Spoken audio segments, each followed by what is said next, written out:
আমরা একটা প্রবলেম নিয়ে কথা বলবো, যে প্রবলেমটা হয়তোবা আমরা মনে করি যে সবার হয় না।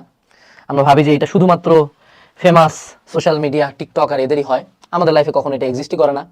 এবং আমরা ভাবি যে এটা হয়তো আমাকে ইফেক্টও করে না, আমি একটু ডোন্ট কেয়ার আসি। আলটিমেটলি এটা প্রত্যেকের লাইফের অংশ, এটা একদম রেগুলার লাইফের একটা অংশ, যেটা হয়তোবা তুমি যত উপরে উঠবো তত তোমাকে বেশি ইফেক্ট করবে, but it's a part of your life. এবং এমনই পার্ট অফ ইউর লাইফ যেটা তোমাকে আলটিমেটলি ধীরে ধীরে ধ্বংস করে, তোমার কনস্ট্যান্ট একটা ক্ষতি করে। ইটস লাইক সিগারেট, ইনিশিয়াল স্টেজে কিছু মনে হবে না, but at some point it will turn into cancer. তো আমরা যে জিনিসটা নিয়ে এতক্ষণ কথা বলতেছি সেটা কি? নেগেটিভিটি। নেগেটিভিটি ব্যাপারটা তোমার মেন্টাল প্রিপারেশনে কেন কাজে লাগে জানো? কারণ ধরো তুমি একটা পরীক্ষা দিবা, বুয়েট, মেডিকেল, ঢাবি বা এইচএসসি, এসএসসি, চাকরির পরীক্ষা, যে কোনো কিছু তুমি একটা পরীক্ষা দিবা।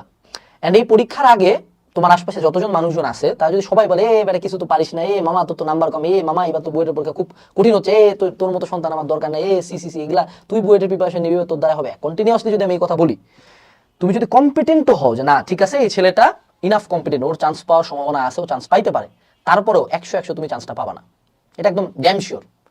তো অনেক সময় কিন্তু তোমার ইনভায়রনমেন্টটা নির্ধারণ করে দেয় তুমি কোন জায়গায় যাবে। আমরা অনেকে ভাবি যে নেগেটিভিটি আমাদেরকে ইফেক্ট করে না, আমরা ভাবি যে আরে ডোন্ট কেয়ার। আমি ওই প্রচুর অ্যাটিটিউড স্ট্যাটাস ইউটিউবে, ফেসবুকে অনেক জায়গায় ভাইরাল আছে যে ডোন্ট কেয়ার, মানুষের কথায় কান দিবে না, পাছে লোকে কিছু বলে, এই কবিতা আছে। বাট তারপরেও কিন্তু আমরা এফেক্টেড হই। তো এই এফেক্টেড হওয়াটা কিন্তু যতটুকু আমরা ভাবি যে না আমার তো কনসিয়াসলি আমি তো আমার কাজ কমাইনি, বাট সাবকনসিয়াস মাইন্ডে তোমার কনফিডেন্স ডে বাই ডে কমতে থাকে, এবং এই সাবকনসিয়াস মাইন্ডের কনফিডেন্স কমতে কমতে অ্যাট সাম পয়েন্ট তোমার বিশাল বড় ক্ষতি করে ফেলবে। তো এখান থেকে যে কোনো মূল্যে আমাদেরকে বাঁচতে হবে, নেগেটিভিটি থেকে বাঁচতে হবে। এখন বাঁচার উপায়গুলো আমরা একটু তোমাদের সাথে শেয়ার করি। তো প্রথম যে বাঁচার উপায়টা সেটা হলো একটু আমাদেরকে ইনফ্লুয়েন্সার মেথডে যাইতে হবে। তো ইনফ্লুয়েন্সার কি? তুমি আমাকে একজন ইনফ্লুয়েন্সার বলতে পারো যে আমি আমার সোশ্যাল মিডিয়া প্রেজেন্ট বা অন্যান্য মাধ্যমে মানুষকে ইনফ্লুয়েন্স করার চেষ্টা করি। রাফসান্দা ছোট ভাই, সালমান মুক্তাদির, তারপরে ধরো আর এন এ আর এনায়েত চৌধুরী স্যার, এরকম প্রত্যেকেই হলো এরা ওয়ান কাইন্ড অফ একজন ইনফ্লুয়েন্সার বা ফেমাস মানুষজন, ঠিক আছে? আবার ইনফ্লুয়েন্সার বাদে অনেক ফেমাস মানুষজন হইতে পারে, যেমন ধরো বসুন্ধরা গ্রুপের মালিক, ওই গ্রুপের মালিক ইলন মাস্ক, জেফ বেজোস, এরাও কাইন্ড অফ ফেমাস মানুষজন, সফল মানুষজন। এদেরকে আমি মোটা দাগে ধরতেছি ইনফ্লুয়েন্সার, কারণ এদের একটা লার্জ নাম্বার অফ পিপলকে ইনফ্লুয়েন্স করার ক্ষমতা আছে। তো তুমি যখন এই স্কেলে যাবা, লার্জ নাম্বার অফ পিপল, তো মানুষজন তোমার কথাই এফেক্টেড হবে। খুব স্বাভাবিকভাবে তুমি যাই প্রিচ করো না কেন, যাই বলো, একদল তোমার অ্যান্টি দাঁড়াবে, এটা নিয়ে কোনো সন্দেহ নেই। তুমি যত ভালো কথা বলো, এটা আমি মানে বুঝাতে শিখছি তখনই যখন গোটা পৃথিবীর সবচেয়ে বেস্ট ধর্ম, ইসলাম ধর্ম, সত্য ধর্ম একজন মানুষ প্রচার করতে আসলো, তাকে পর্যন্ত মানুষজন নিজের দেশ থেকে বের করে দিয়ে তার এগেইনস্টে যুদ্ধ ঘোষণা করছে, তাকে মেলাবার মানুষজন মারার চেষ্টা করছে, এবং এখনো তার কোটি কোটি হেটার আছে। যেমন তার কোটি কোটি লাভার আছে, কোটি কোটি মানুষজন তার জন্য মরতে পারবে, ঠিক তেমনি কোটি কোটি মানুষজন তার জন্য মারতে পারবে। তো সেই জায়গা থেকে অবশ্যই ইনফ্লুয়েন্সারদের হেটার থাকাটা খুব স্বাভাবিক। কিন্তু কোনো ইনফ্লুয়েন্সার কি তুমি দেখছো যে হেটের কারণে সে কান্দাকাটি করতেছে? তুমি শান্তি রহমানের নাচ দেখে যতই হাহা দাও, হ্যাঁ তো এর কাম করে বেড়াচ্ছে।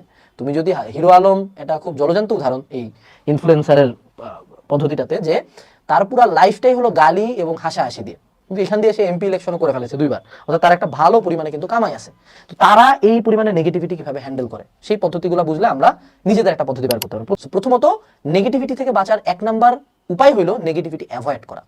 অ্যাভয়েড করা মানে কি? যে না আমি কোনো কামই করবো না। তুমি যেই কামই করো, ভালো স্টুডেন্ট খারাপ স্টুডেন্ট যাই হও না কেন, তোমার নেগেটিভিটি থাকবে। তোমার নিয়ে বেঁচে কথা হবে, তোমার নিয়ে তোমার বাসায় কথা হবে, তোমার নিয়ে অনেক কিছু হবে। নেগেটিভিটি হইতে পারে, বাপ মা কথা বলতে পারে, ভাই বোন কথা বলতে পারে, পাশের বাড়ি আন্টি কথা বলতে পারে, পার্টনার কথা বলতে পারে, বন্ধু বান্ধব কথা বলতে পারে, এনিথিং গোস।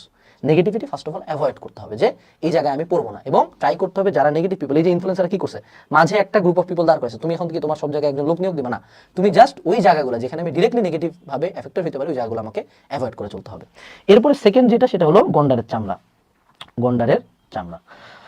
যারা ইনফ্লুয়েন্সার বা যারা নেগেটিভিটি সর্বাধিক খায়, তাদের একটা অনেক বড় ক্ষমতা তৈরি হয়ে যায়, তাদের চামড়াটা গন্ডারের চামড়া হয়। এটা হলো বাংলা প্রবাদের ক্ষেত্রে হয় হলো নির্লজ্জ বা বেহায়া বলা হয় এটাকে, তা আমরা গন্ডারের চামড়া বলি। এট সাম পয়েন্ট ইনফ্লুয়েন্সারদেরকে কোনো গালি আর কোনো কিছু মনে হয় না, কারণ তারা জানে যে তুই গালি দিয়ে যা দে, আমি আমার টাকা পাইতেছি।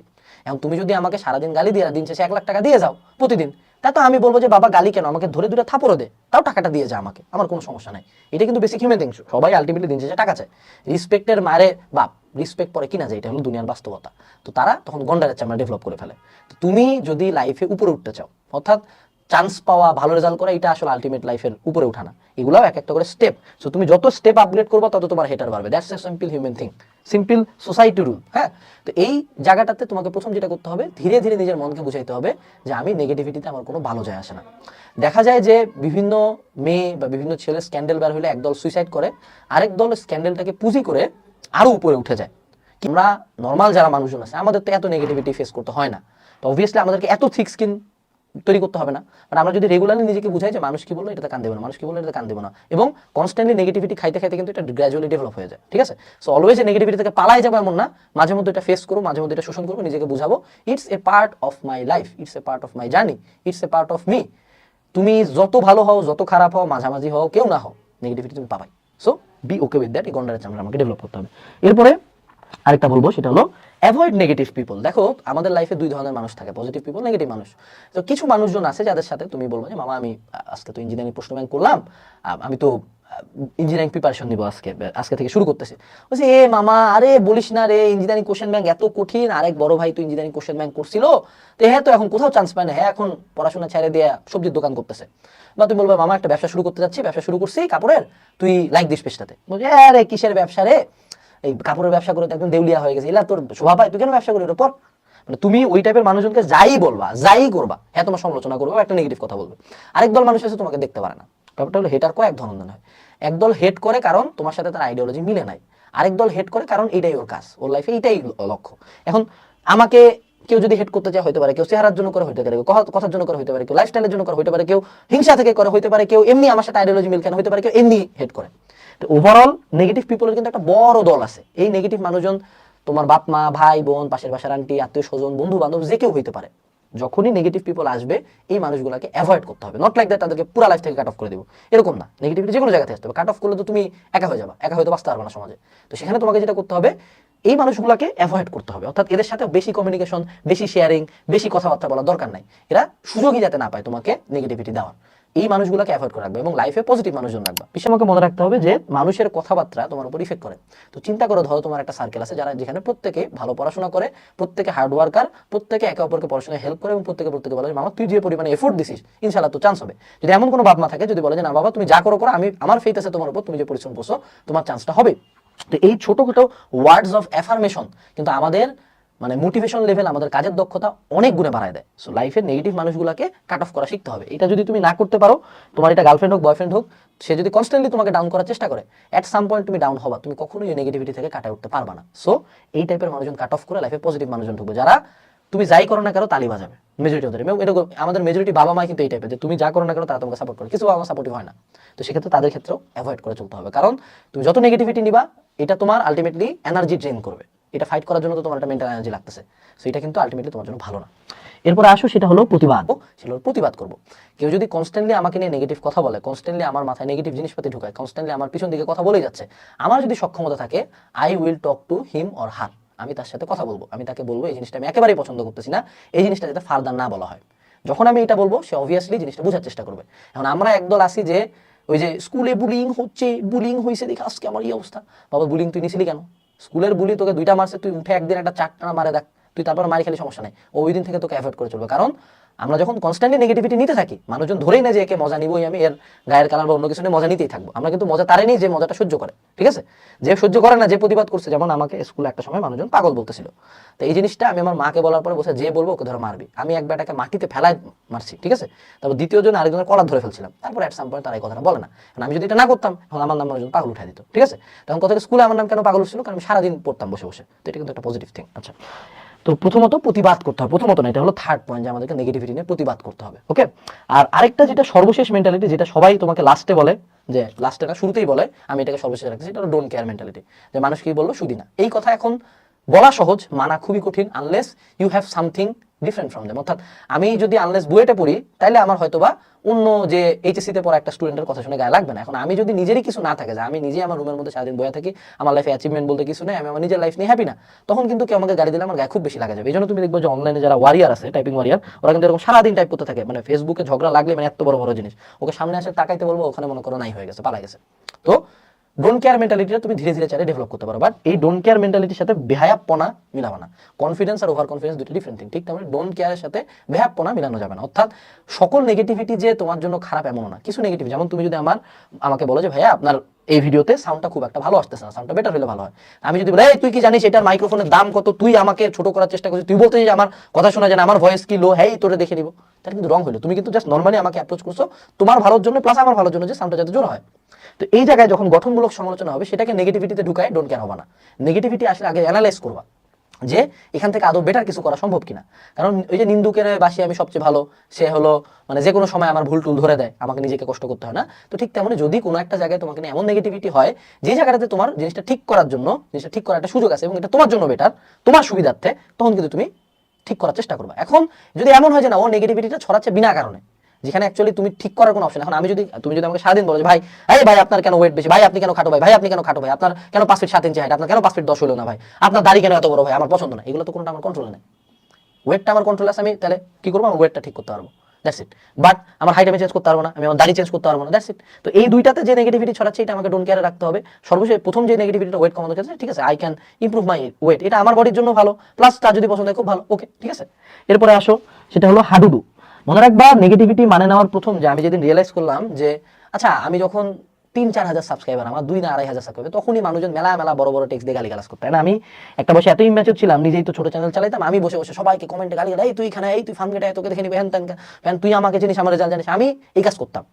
এট সাম পয়েন্ট আমি রিয়েলাইজ করলাম আচ্ছা ভাই আমি তো কোনো খারাপ কথা বললাম না, আমি একটা ভিডিওতে আসে আমার ভর্তি পরীক্ষার এক্সপিরিয়েন্স শেয়ার করতেছি, না আমি কেউ তার কিছু কিনতে বলছি, না আমি কোনো কিছু প্রমোট করছি, না আমি কোনো তারা গালি দিছি, কিছুই করিনি, আমি আমার জীবনের একখান গল্প কইতেছি। তো এই দিতে আমার এত হেট করে কেন? তারপর যত টাইম গেল আমি দেখি তারা আমাকে হেট করতে আসে, আমি যাই বলি তাতেই খারাপ। এইখানে এক পাশের কথা বললে অন্য দল খেপে, এই দলের কথা বললে এই দল খেপে। এট সাম পয়েন্ট আমি বুঝতে পারলাম যে এটা তো বাংলাদেশ, এটা তো সোনার দেশ, এটা হলো বাঙ্গুল্যান্ড। বাঙ্গুল্যান্ডের বাঙ্গুদের সমস্যা হলো আমাদের জাতীয় খেলাকে হাডুডু। আল্লাহর কসম বাংলাদেশে তুমি যাই করো, যদি আমজনতার চেয়ে একটু 1% ভালো হয় এ তোমার হেট করবে, ঠিক আছে। এরা চায় যে তুমি সারাদিন ডিপ্রেস থাকো, তোমার লাইফে 1 পয়সা টাকা না থাকুক, তুমি গরিব থাকো, তুমি না খায় মরে যাও, তোমার মাইয়া না থাকুক, তোমার পোলা না থাকুক, কিছু না থাকুক, তুমি পুরো ডিস্ট্রয় হয়ে ধ্বংস হয়ে মরে যাও, তাইলে এরা হ্যাপি। মানে তোমার লাইফ যত ডাউনগ্রেডে এদের হ্যাপিনেসের কার্ভ তত উপরে, তুমি যত হ্যাপিনেসের কার্ভে উপরে উঠবা এদের হ্যাপিনেসের, মানে তোমার হ্যাপিনেস আর মানুষের হ্যাপিনেস হলো ব্যস্তানুপাতিক, তুমি যত হ্যাপি মানুষ তত অসুখী, তুমি যত অসুখী মানুষ তত খুশি। এই জিনিসটা যখন আমি বুঝলাম, তার মানে এই দেশে আমার যদি উপরে উঠতে হয় এগুলা কথা কানেই নেওয়া যাবে না। যাই করি আমি আবারও বলতেছি, এই দেশে তুমি যাই করো তোমার অ্যান্টি পার্টি থাকবে, যাই করো, কন্ট্রোভার্সিয়াল হোক, নন কন্ট্রোভার্সিয়াল হোক, ইভেন মানুষের হেল্প করা, কোনো দাতব্য সংস্থা কাজ করলে তারা নিয়েও ভরে দেওয়া হয়, ঠিক আছে। কেউ ধর্ম প্রচার করছে তারাও ভরে দেওয়া হয়, যে ধর্ম প্রচার করছে না তারাও ভরে দেওয়া হয়। তা ভাইয়া যাবো কোন দিকে? যাবা হলো তুমি তোমার যে রাস্তা সেদিকে যাওয়া, মানুষ যা করার করবে। আমি এখানে নিজেকে প্রশ্ন করো দেখি যে মানুষ কাকে হেট করে। তুমি কি রিক্সাওয়ালাটারে কাজে কইছো তোর আমি দেখতে পারি না, তুমি কইছো আইমান সাদিক রে, ঠিক আছে, তোর আমি দেখতে পারি না, হালার বলে বেশি পজিটিভ। তুমি কোনো র্যান্ডম ভাইয়ার নিয়ে কথা কইছো, তুমি কইছো আমারই নিয়ে, কারণ আমার একটা অডিয়েন্স বেস আছে। অর্থাৎ তুমি যত তোমার দেশের সবচেয়ে বেশি সিকিউরিটি নিয়ে কে চলে, প্রধানমন্ত্রী, হ্যাঁ তো দেশের প্রধানমন্ত্রী, হ্যার ফিস কি সবচেয়ে বেশি হেটার গোটা বাংলাদেশের মধ্যে সবচেয়ে বেশি হেটার কার হবে? নিঃসন্দেহে দেশের প্রধানমন্ত্রী হবে, তারপর হবে মন্ত্রী, তারপর হবে সচিবের। কেন? কারণ যে যত উপরে গেছে, মানুষ তার তত বেশি বিনা কারণে হেট করে। সে ভালো করুক খারাপ করুক তার আমি দেখি পাই না। আবার এখানে একটা অন্য স্টোরিও আছে যে তুমি যত উপরে যাবা ঠিক তত পরিমাণে মানুষজন তোমাকে ভালোবাসবে। আমি এই কথাটা একটা স্ট্যাটাসে লিখছিলাম এবং এটা আমি বিশ্বাস করি যে তুমি যদি 10,000 মানুষজনের ভালোবাসা চাও, তুমি 100 মানুষের গালি খাইতেই হবে তোমাকে, এটা বাস্তবতা। যদি আমার নবী মহানবী হযরত মুহাম্মদ সাল্লাল্লাহু আলাইহি ওয়াসাল্লাম মানব জাতির ইতিহাসে সর্বশ্রেষ্ঠ মানুষ, হেরে যদি মানুষ হেট করতে পারে, আমি তো পাপী নিকৃষ্ট একটা মানুষ, আমি নিকৃষ্ট পাপী বান্দা, আল্লাহ আমারে কেন হেট করবে না? আমারও হেট করতে পারে, সিম্পল এজ দ্যাট। এরপরে চলে আসো দুইটা লাইন, তোমার যদি মানুষের কথা নিয়ে ভাবার সময় থাকে তার মানে তুমি ইনাফ ব্যস্ত না, এটা মনে রাখবা। মানুষের কথা নিয়ে তারাই ভাবতে পারে যে হালার পোলা বইয়া আছে, ফেসবুকে স্ক্রল করতেছে, হ্যাঁ এই তুই কথা বলে কেন শুরু করলো, কিন্তু যার ফেসবুক চালানোর টাইম নেই ও কিন্তু কারণে সমালোচনা করতেছে না। তুমি কখনোই তোমার চেয়ে উপরের লেভেলের কাউকে তোমাকে নিয়ে সমালোচনা করতে দেখবা না। যে সমালোচনা করছে সে কোনো না কোনো ভাবে তোমার চেয়ে একটু ডাউনগ্রেড আছে, এই জন্য সে সমালোচনা করতেছে। সো নিজের লাইফের প্রায়োরিটি সেট করো, ওইদিকে দৌড়াও, মানুষ কি বলতেছে এগুলো অটোমেটিক্যালি ডাউন হয়ে যাবে, এত কোনো ট্যাকটিক্সও লাগবে না। তুমি যখন সারাদিন পড়াশোনা করবা, তুমি যখন নিজের আউটপুট দেখবা, এট সাম পয়েন্ট মানুষ কি বলতেছে এটা you don't even care about it, ঠিক আছে। এবং আরেকটা লাইন, সেটা হলো যে নেগেটিভিটি নেওয়ারও কিছু সোর্স থাকা উচিত। কিছু সোর্স থাকা উচিত বলতে আমি পার্সোনালি নেগেটিভিটিটাকে সেলফ গ্রোথের অংশ ধরে যাই, আমার ভুলগুলোকেও ধরে দিচ্ছে, বাট বোগাস ভুল ধরি না। এবং এখানে আরেকটা লাইন আছে যে if you have any problems with me call me on my number, if you don't have my number then your problem isn't valid. এই টাইপের একটা কথা যে তোমার যদি অ্যাকচুয়ালি আমাকে নিয়ে ইস্যু থাকে তাহলে তুমি আমাকে কল দাও, যদি আমার নাম্বারই তোমার কাছে নেই তার মানে তুমি আমি এতটা ক্লোজই না যে তোমার আমাকে নিয়ে ইস্যু হবে, তোমার কথা আমি দাম দিব না। যদিও কথাটা খুবই উগ্র শোনায়, বাট টু সাম এক্সটেন্ট এটা কিন্তু লাইফে প্রযোজ্য। তো আমরা এই টোটাল সেশন শেষে যেটা বুঝলাম যে নেগেটিভিটি আমরা কিভাবে ফাইট করবো, নেগেটিভিটি কিভাবে খারাপ করে, মুদ্রা কথা হলো এটা ধীরে ধীরে নিজের মাথার মধ্যে ডেভেলপ করবা। কারণ আমাদের সমাজে এমনও স্নোফ্লেক মানুষজন আছে যারা নেগেটিভিটি না নিতে পারে আত্মহত্যা করে। আমাদের সমাজে এমনও মানুষ আছে যারা নেগেটিভিটিটাকে ইউজ করে এটাকে তারা পুরো ক্যারিয়ারই বানায় ফেলে। তো আমার চোখে আত্মহত্যাকারী, নেগেটিভিটি নিয়ে হার মানে যাওয়া এরকম মানুষ হচ্ছে ওই ক্রিঞ্জ টিকটকার, ওই ক্রিঞ্জ হিরো আলমী আমার চোখে হিরো। কারণ সে এত কিছুর পরেও টিকে আছে, তার সবকিছুই নোংরা, সবকিছুই খারাপ, আই হেট হিম, বাট সে তো তার জায়গায় সফল। আর বাকি একজন একটা ভিডিও বানাইছে, বুয়েটের একটা পোলা খুব ভালো ক্লাস নিছে, 2টা হাহা পড়ছে, ও ক্লাস অফ করে দিয়ে বলছে অনলাইনে আর কোনোদিন ক্লাস নেবো না, সে লস করলো, হিরো আলমী জিতে গেল। তো লাইফে জিততে গেলে নেগেটিভিটি অ্যাভয়েড করতে হবে, পজিটিভ মানুষজনের সাথে থাকতে হবে এবং নেগেটিভিটিটাকে সহ্য করার ক্ষমতা রাখতে হবে। মনে রাখতে হবে it's a part of your life. তুমি মানুষ, তুমি সমাজে যদি বসবাস করো, তোমার নেগেটিভিটি থাকবে। আসসালামু আলাইকুম, টাটা।